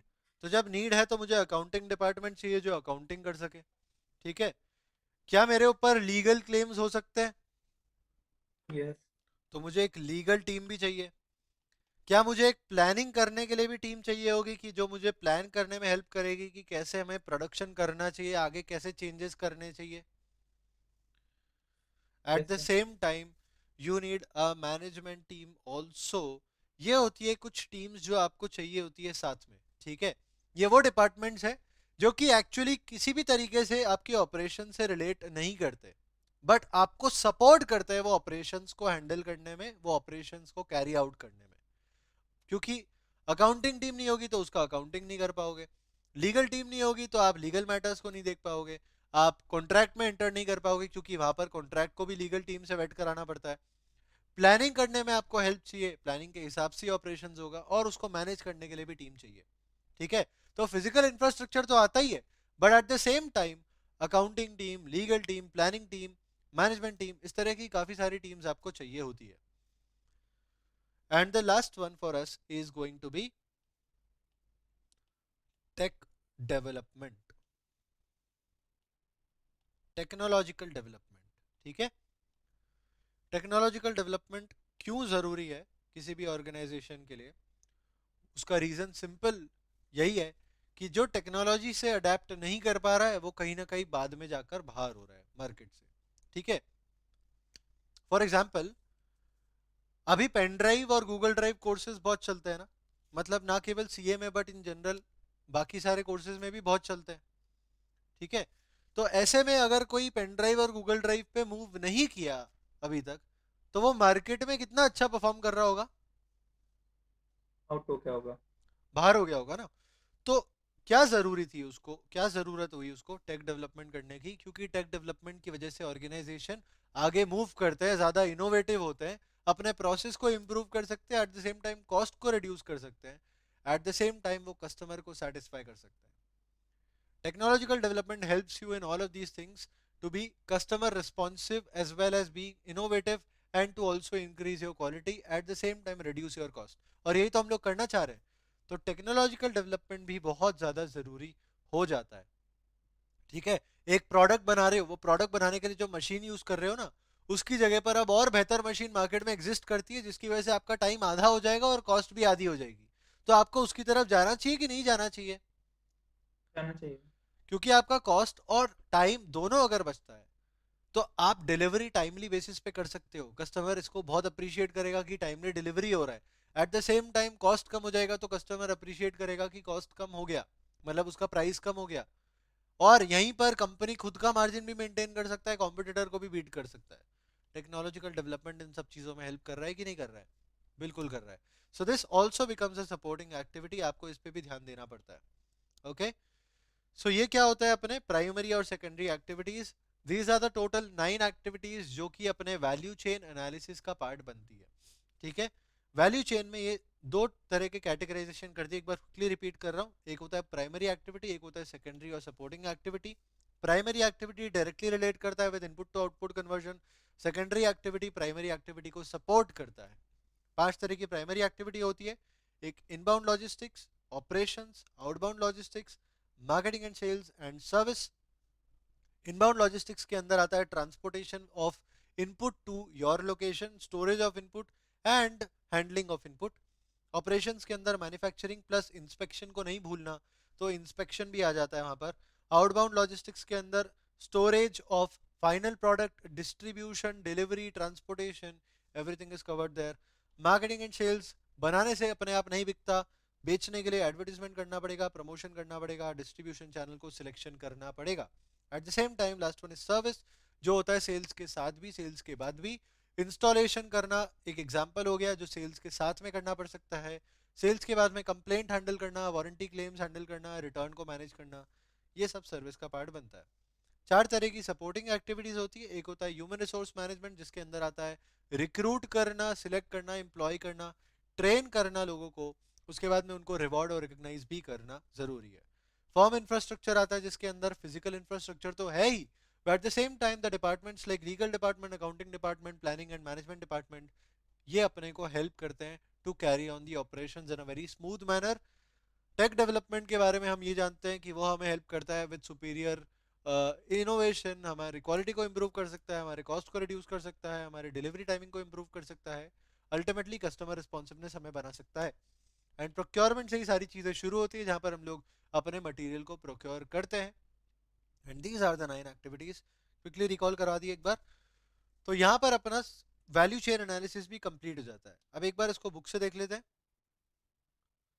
सबसे पहले हमने स्टार्ट किया था components of strategic cost management के साथ में, जिसमें स्ट्रेटेजिक पोजीशनिंग एनालिसिस हमने सबसे पहले देखा था। जहां पर जो लिखा हुआ है वो पढ़ रहे हैं। Strategic positioning analysis is companies relative position with in its industry, यानी कि जियो का relative position with in the industry is कि वो नंबर 1 पे है। ठीक है, relative position with in its industry matters for performance. Strategic positioning reflect करता है कि कंपनी किस तरह का वैल्यू क्रिएट करता है, कैसे क्रिएट करता है और कैसे वो राइवल से डिफरेंटली करता है। ठीक है, ये तीनों चीजें जरूरी होती है स्ट्रेटेजिक पोजीशनिंग को इम्पैक्ट करने के लिए। कुछ फैक्टर्स जो कि स्ट्रेटेजिक पोजीशन एक कंपनी की इम्पैक्ट कर सकते हैं, ये 3 पॉइंट हमने कवर नहीं किया था उस वक्त। तो पहला एक्सटर्नल एनवायरनमेंट। एक्सटर्नल एनवायरनमेंट कैसे स्ट्रेटेजिक पोजीशन को इम्पैक्ट कर सकता है? तो सोचो यार, एक ऑर्गेनाइजेशन आया नया नया, ठीक है, वो ऑर्गेनाइजेशन ने क्या किया, जीन्स मैन्युफैक्चर करना शुरू किया। ठीक है, सिर्फ जीन्स, ओनली फॉर जीन्स। तो उसने क्या किया, एक जीन्स का ट्रेंड आया था बीच में कि वो रिप्ड जीन्स चल रही थी ना, जो फटी हुई होती है बीच बीच में से। ठीक है, तो उसने रिप्ड जीन्स का फैशन लेके आ गया। ऑर्गेनाइजेशन बहुत प्रॉफिट में, क्योंकि रिप्ड जीन्स का फैशन भयंकर तरह से चल रहा है, बहुत ज्यादा सेल्स हो रही है। 2 साल 3 साल तक ये फैशन चला, उसके बाद में ये फैशन वापस से डाउन ट्रेंड पे आ गया। तो अब इस ऑर्गेनाइजेशन ने क्या किया, इस ऑर्गेनाइजेशन ने कुछ किया ही नहीं, अभी भी रिप जीन्स बनाता है मेजरली। जब रिप जीन्स बनाता है, फैशन डाउन ट्रेंड पे है, तो फिर उसको फायदा होगा कि नहीं होगा? नहीं होगा। तो एक्सटर्नल एनवायरनमेंट ने इम्पैक्ट किया, क्योंकि जैसे ही लोगों का प्रेफरेंस चेंज हुआ ना फैशन के पॉइंट ऑफ व्यू से, वैसे ही अपने स्ट्रेटेजिक पोजीशन को इम्पैक्ट कर गए। सिमिलरली अगर अपने एग्जांपल में जो अपन ले रहे थे जियो वाले में, उसकी अगर बात करें तो जैसे ही बाहर में लोगों की डिमांड आई ज़्यादा डेटा की और प्राइस जैसे ही कम मिला उनको, लोगों की प्रेफरेंस चेंज हो गई। और जैसे ही प्रेफरेंस चेंज हुई तो फिर अपने जो एग्जिस्टिंग प्लेयर्स थे जैसे कि वीआई और एयरटेल, उनका स्ट्रेटेजिक पोजीशन तो अफेक्ट हो गया। एक्सटर्नल एनवायरनमेंट में एक नया कॉम्पिटिटर आ गया तो भी अपना इम्पैक्ट हो गया। सिमिलरली एक और एग्जांपल लेता हूँ, वो भी अच्छा लगेगा। तो ऑटो रिक्शा चलते थे ना, अभी भी चलते हैं। ऑटो रिक्शा पहले से कम हो गए, ई रिक्शा बढ़ गए। Do you know why? पता है आपको क्यों? एनवायरनमेंट में हम एनवायरनमेंट की तरफ फोकस करें क्योंकि ई रिक्शा से पॉल्यूशन कम होगा, तो इसके लिए हम ज़्यादा यूज करें। नॉट जस्ट दैट, क्योंकि ऑटो रिक्शा वाले इतना नहीं सोचेंगे एनवायरनमेंट के बारे में, इतना ज्यादा फर्क नहीं पड़ता उनको। उनको फर्क पड़ता है कि ऑटो रिक्शा चलाने के लिए उनको चाहिए पैसा ज्यादा, कॉस्ट। ई रिक्शा में पैसा लगता है कम, ऑटो रिक्शा में पैसा लगता है ज्यादा। जब ऑटो रिक्शा में ज्यादा पैसा लगता है तो ज्यादा चार्ज करना पड़ता है, ई रिक्शा में पैसा कम लगता है तो कम चार्ज करना पड़ता है कस्टमर से। ठीक है, और इस वजह से ऑटो रिक्शा पहले से कम हो गए और ई रिक्शा बढ़ते जा रहे हैं। ठीक है, और ये कॉस्ट क्यों बढ़ गई? क्योंकि आपको पता ही है कि अपने पेट्रोल, डीजल, एटसेट्रा, गैस सब महंगा हो गया। जब सब कुछ महंगा हो गया है तो ई रिक्शा तो ट्रेंड में आने ही थे, ठीक है। ये क्या हुआ, कुछ गवर्नमेंट के फोर्सेस भी ऐसे होते हैं जो कि एक्सटर्नल एनवायरनमेंट में होते हैं, जो कि इम्पैक्ट करते हैं इंडस्ट्री को।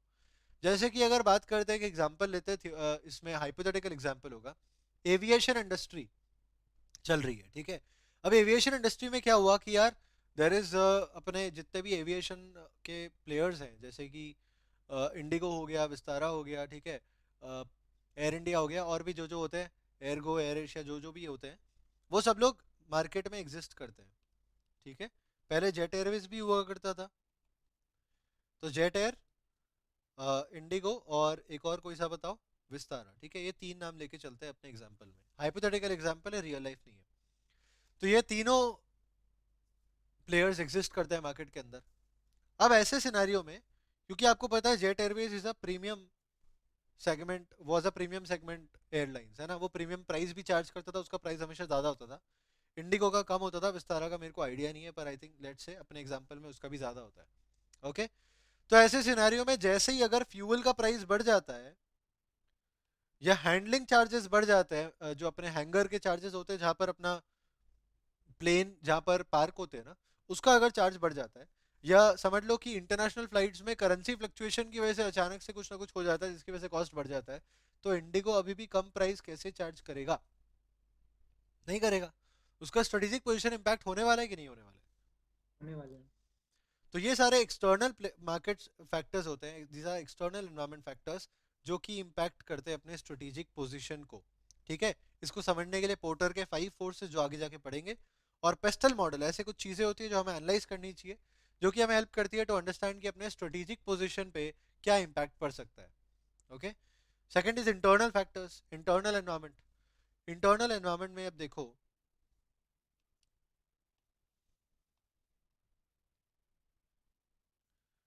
अपने पास में मेजरली जो दो तरह के रिसोर्सेज काम में आते हैं, एक है रॉ मटेरियल यानी कि इनपुट्स, और एक होता है अपना ह्यूमन रिसोर्स, ठीक है। तो हुआ क्या कि ये जो ह्यूमन रिसोर्स है ना, ये सेटिस्फाई नहीं था अपनी कंपनी से काम करने पे, इन्होंने कर दिया स्ट्राइक, ठीक है। जैसे ही स्ट्राइक किया, वैसे ही अपना जो स्ट्रेटेजिक पोजीशन है वो इम्पैक्ट हो सकता है कि नहीं हो सकता है इस सिनेरियो में। और अगर कोई बोल रहा है हो सकता है, तो मैं वो भी पूछूंगा कि कैसे हो सकता है, ये भी बता दो। ऐसे पूछते तो कोई बोल ही नहीं रहा है। तो भाई देखो, स्ट्राइक से इम्पैक्ट हो सकता है, ठीक है। स्ट्रेटेजिक पोजीशन प्रोडक्शन कैसे पे इम्पैक्ट इम्पैक्ट होगा? काम पड़ता है। कौन करेगा? तो प्रोडक्शन पे इम्पैक्ट पड़ गया अभी, ठीक है, क्योंकि प्रोडक्शन रुक गया। ऐसे सिनेरियो में प्रोडक्शन ही नहीं, जब हमारा मार्केट के अंदर ये वर्ड जाता है ना कि अपने लेबर ने स्ट्राइक कर दी, अपने एम्प्लॉयज ने स्ट्राइक कर दी, ठीक है, तो उसका सोसाइटी के ऊपर भी एक इम्पैक्ट पड़ सकता है, okay. So these are there are reputational factors also involve. तो अपने रिसोर्सेज, अपनी कॉम्पिटेंसीज भी इम्पैक्ट करती है अपने स्ट्रेटेजिक पोजीशन को। रॉ मटेरियल के पॉइंट ऑफ व्यू से अगर बोलता हूँ, तो अपन जिस इंडस्ट्री में काम कर रहे हैं उसमें जो इनपुट रिक्वायर्ड होता है उसका अवेलेबिलिटी कम है, ठीक है, और उसका कॉस्ट बढ़ गया। अब उसका अवेलेबिलिटी कम है तो मुझे क्या करना पड़ेगा? मुझे उसको परचेज करने के लिए ज़्यादा कॉस्ट बेयर करना पड़ेगा, ठीक है। अब हुआ क्या कि मार्केट के अंदर अचानक से रॉ मटेरियल खत्म ही हो गया, अब अवेलेबल है ही नहीं, और अपने कंपटीशन ने अपने से ज़्यादा ले लिया। अब अपन क्या करेंगे? कुछ नहीं कर सकते, यहाँ पे तो प्रोडक्शन इम्पैक्ट हो गया। जब प्रोडक्शन इम्पैक्ट होता है ना, तो सिर्फ प्रोडक्शन इम्पैक्ट नहीं हो रहा है, आप अल्टीमेटली कस्टमर को सेल नहीं कर पा रहे हो जितनी उसकी डिमांड है। कस्टमर की डिमांड के हिसाब से जब आप उसको सेल नहीं करते हो ना, तो एक हिंदी में कहावत होती है कि खाली दुकान जो होती है ना, वो उसके ओनर को ही खा जाती है, ठीक है। तो इसकी दुकान तो खाली हो जाएगी क्योंकि ये प्रोडक्ट बना नहीं पा रहा है। जब बना नहीं पा रहा है तो अल्टीमेटली इसकी स्ट्रेटेजिक पोजीशन इम्पैक्ट हो जाएगी। तो इंटरनल एनवायरनमेंट भी इम्पैक्ट करते हैं, okay. At the same time organisation, value, culture and system, इसके लिए मैं हमेशा कैसे समझाता हूँ कि भाई देखो, आपकी लोकेलिटी में ना दो किराना वाले हैं, ठीक है, शॉप 1 और शॉप 2, दोनों सेम प्रॉक्सिमिटी पे है, आपके घर से 5 मिनट का, 5 मिनट भी नहीं, 2 मिनट का वॉकिंग डिस्टेंस है। एक शॉप 1 है और एक शॉप 2 है, दोनों की प्राइस सेम है, प्रोडक्ट सेम है, ठीक है, और सब कुछ सेम है, मतलब आप जो भी खरीदने जाओगे सब कुछ सेम मिल जाएगा वहां पर। दोनों में से किससे खरीदोगे आप? किसी एक से ही खरीदोगे ना। तो अगर ऐसा होता है तो आप सोचो कि रियल लाइफ सिनेरियो में अगर आपके साथ ऐसा हो तो उसमें से आप शॉप कौन से बेसिस पर सिलेक्ट करोगे? जिस रिलेशन अच्छे होंगे जो सस्ते में दे रहा होगा हमें, सेम प्राइस है, जिस रिलेशन होंगे हमारे बेसिकली। रिलेशन, जिससे रिलेशनशिप अच्छे होंगे ना उससे ही आप खरीदोगे, ठीक है? तो ultimately relationship is the word that is going to define कि आप कैसे सेम तरह के अगर दो प्लेयर्स होते हैं मार्केट में तो उसमें से उनके बीच में से कैसे एक को सिलेक्ट करोगे। और वो रिलेशनशिप बिल्ड करने में ना ये आपके ऑर्गेनाइजेशन का जो वैल्यू होता है, जिन वैल्यूज के साथ आप काम करते हो और जिस सिस्टम से काम करते हो, जिस कल्चर के साथ में काम करते हो, वो इम्पैक्ट करता है। चलो मैं बोलूंगा कि अब रिलेशनशिप भूल जाओ, अपने पास में स्विगी और जोमेटो है, ठीक है? रेस्टोरेंट आपका सिलेक्टेड है, दोनों पर वो रेस्टोरेंट है, स्विगी जोमेटो दोनों पर ही है, ठीक है? और दोनों में से आप जो ऑर्डर करना चाहते हो दोनों जगह पर ऑफ कोर्स अवेलेबल तो है ही, सेम प्राइस पर आ रहा है, डिलीवरी कॉस्ट भी सेम है, सब कुछ सेम है, और टाइमिंग जितना डिलीवरी का लगने वाला है दोनों में सेम है, 30 मिनट्स में डिलीवरी होगी। दोनों में से किस पे से ऑर्डर प्लेस करोगे? इसका डिलीवरी एक्टिविटी कंफर्टेबल, जिसका सिस्टम बेटर होगा, राइट? जिससे आप कंफर्टेबल हो, जिसको यूज करने में, जिसके साथ आपका एक्सपीरियंस बेहतर है। What is that? That is system, ठीक है? जिस सिस्टम के साथ में ऑर्गेनाइजेशन काम करता है कई बार वो इंपैक्ट कर देता है अपने स्ट्रेटेजिक पोजीशन को, ठीक है? जब सब कुछ सेम है तो क्या डिफर कर रहा है? तो वैल्यू, कल्चर और सिस्टम, ये तीन चीजें इंपैक्ट करती है आपके स्ट्रेटेजिक पोजीशन को। ओके, इसके बाद में आते हैं अपने कॉस्ट ड्राइवर एनालिसिस। ये स्ट्रेटेजिक पोजीशनिंग एनालिसिस अपना खत्म हो गया। कॉस्ट ड्राइवर एनालिसिस में आप देखते हो कि कॉस्ट का ड्राइवर कौन है, ठीक है? कॉस्ट इज कॉस्ट और ड्रिवन बाय वेरियस फैक्टर्स जो कि इंटर रिलेटेड होते हैं। आप उसी चीज को समझने की कोशिश करते हो अंडर कॉस्ट ड्राइवर एनालिसिस। ऐसे फैक्टर्स कौन से जिसकी वजह से कॉस्ट इनकर करना पड़ रहा है, you have to understand that only. Okay, ये कोई सिंपल फंक्शन नहीं है वॉल्यूम या आउटपुट का, जो कि ट्रेडिशनल कॉस्ट मैनेजमेंट अज्यूम कर रहा था ना कि इतना प्रोडक्शन किया, ठीक है, इतना कॉस्ट आपका बनेगा। वो सिस्टम नहीं होता है। आपको अलग अलग एक्टिविटीज में रिलेशनशिप देखना पड़ता है, अलग अलग चीजें आपके कॉस्ट को ड्राइव करती है। So it is not just simply on the basis of the volume of the production, ठीक है? कॉस्ट ड्राइवर कॉन्सेप्ट एक्सप्लेन किया जाता है अंडर टू कैटेगरीज, एक है स्ट्रक्चरल कॉस्ट ड्राइवर्स, एक है executional cost drivers. Structural cost drivers organisational factors है, मैंने बताया था ना स्ट्रक्चर को ऑर्गेनाइजेशन स्ट्रक्चर से समझो। ऑर्गेनाइजेशनल फैक्टर्स हैं जो कि फर्म की प्रोडक्ट की कॉस्ट को अफेक्ट करते हैं। ये फैक्टर क्या क्या हो सकते हैं? जैसे scale and scope of operation, ठीक है? Example, large scale of operation अगर होगा तो उसमें इकोनॉमीज ऑफ स्केल हो सकती है, जिसकी वजह से शायद उसका कॉस्ट कम हो जाए अगर मैन्युफैक्चरिंग की बात करते हैं तो, ठीक है? लर्निंग कर्व भी इंपैक्ट करता है अपनी कॉस्ट को। ये सारे पॉइंट्स है स्ट्रक्चरल कॉस्ट ड्राइवर्स में। और एग्जीक्यूशनल कॉस्ट ड्राइवर्स है ऑपरेशनल फैक्टर्स पे। तो ये डिपेंड करते हैं on the firms operational decision कि कैसे वो लोग रिसोर्सेज को यूज करते हैं, कैसे एम्प्लॉय करते हैं to to do the operations. तो ये डिटरमाइन होते हैं by the management style and policy, जैसे कि वर्कफोर्स कितना पार्टिसिपेट करता है towards continuous improvement, total quality management आप अप्लाई करते हो या नहीं करते हो, जिससे भी कॉस्ट रिड्यूस कर सकते हो। हालांकि इस टॉपिक को हम बाद में डिटेल में पढ़ेंगे अंडर चैप्टर 2। और आता है एफिशिएंसी ऑफ प्लांट लेआउट, ये भी हमने डिस्कस किया था। ये कुछ एग्जांपल हो सकते हैं of the executional cost drivers. Okay, the last one very importantly is value chain analysis. Value chain analysis एक प्रोसेस है जिसमें फर्म आइडेंटिफाई करता है और एनालाइज करता है अलग अलग एक्टिविटीज को जो कि वैल्यू ऐड करती है फाइनल प्रोडक्ट में।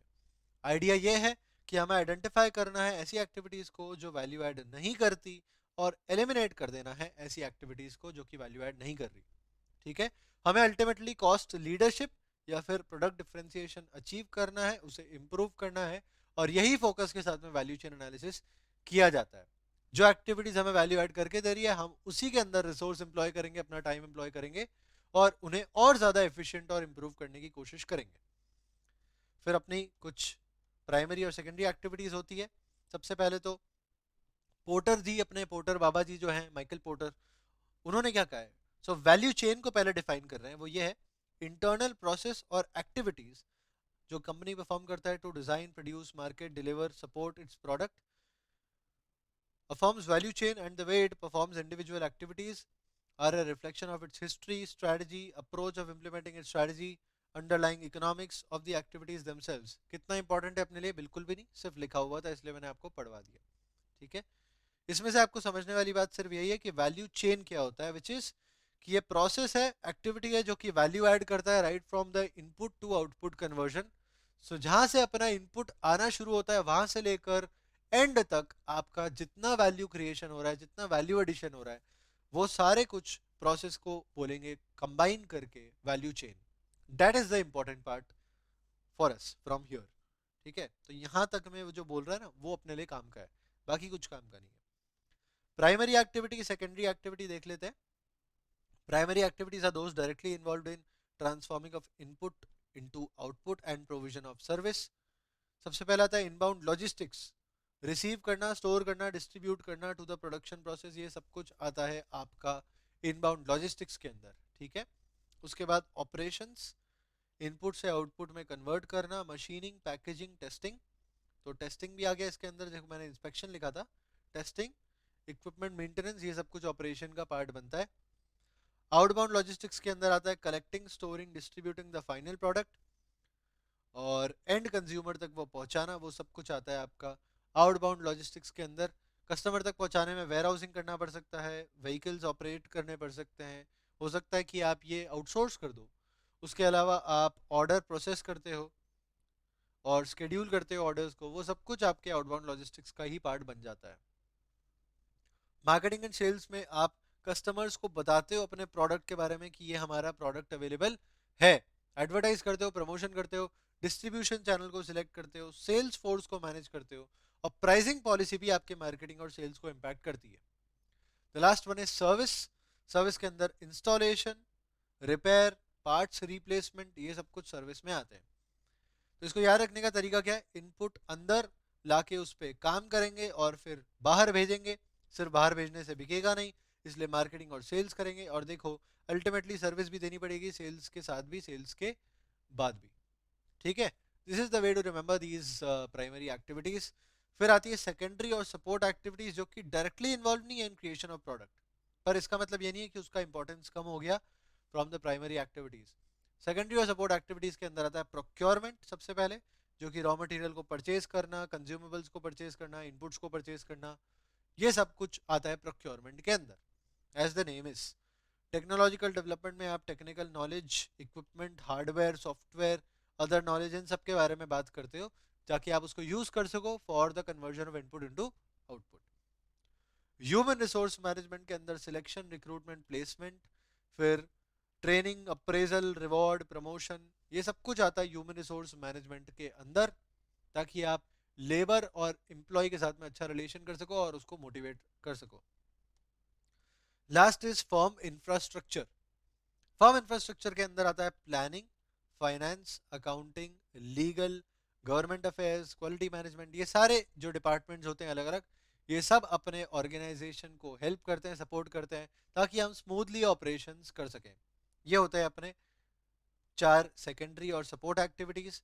यहाँ पर एक एग्जाम्पल बॉक्स आपको दिख रहा है ना, यहाँ पर आपको लिखना है एक एग्जाम्पल जो कि अपन डिस्कस करेंगे कल। ठीक है, आप आज अपने साथ में आई थिंक इस बैच में today we have 6 people, sorry we have 8 people, और टोटल अपने पास में 11 लोग हैं, तो 3 लोग जो नहीं आए वो लोग और आ जाएंगे, शायद कल आ जाएं या जब भी आएंगे। तो आप अभी 8 लोगों में से मैं कल 2 लोगों से तो पूछूंगा कि उन्होंने क्या एग्जाम्पल लिखा है। ठीक है, तो आपको इस एग्जाम्पल बॉक्स में एक एग्जाम्पल लिखना है जिसमें आप क्या लिखोगे, वैल्यू चेन एनालिसिस में से जो एक्टिविटीज है अपनी प्राइमरी और सेकेंडरी एक्टिविटीज, उसके ऊपर एक ऐसा एग्जाम्पल बनाना, एक ऐसा सिनेरियो बनाना जिसके अंदर ये सारी एक्टिविटीज कवर हो जाए। ठीक है, वो आपको एग्जाम्पल बॉक्स में लिख के लाना है। अपन ये करेंगे डिस्कस, आज का क्लास यहीं पे एंड करते हैं, और एंड करने के पहले मैं आपसे पूछ लेता हूँ कि आपके कुछ डाउट्स है तो वो आप क्विकली रिजॉल्व करते हैं और फिर ही एंड करते हैं।